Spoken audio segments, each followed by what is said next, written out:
A dyna'r dewis. Ie. Am pedwar. Goron y march gorau y flwyddyn hyn. Mae'r het wedi diod. Dyma ni. I lanfair y miallt.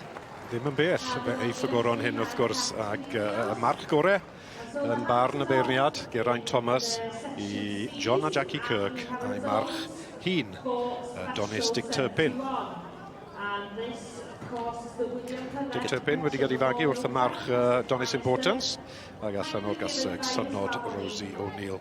Donis Importance y tad yn eitha enwog diwrnodau hyn, yn dywe? Ydy, Owen. Mae hynny'n wir.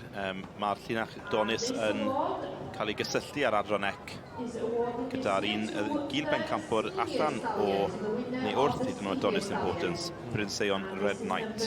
Sy'r ddau yma'n ddau frawd yn rhyfedd iawn. Y ddau yn feibion i Donis Importance. Felly, Donis Dick Turpin, dyma ni, a wedyn Bryn Sion Red Knight, y gil Pencampwr.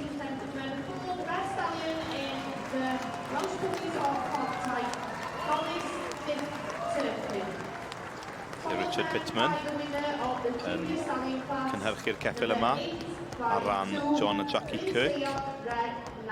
John ar ben i ddigon. Ceffyl yma wedi cael tipyn o lwyddiant, wedi mynd yn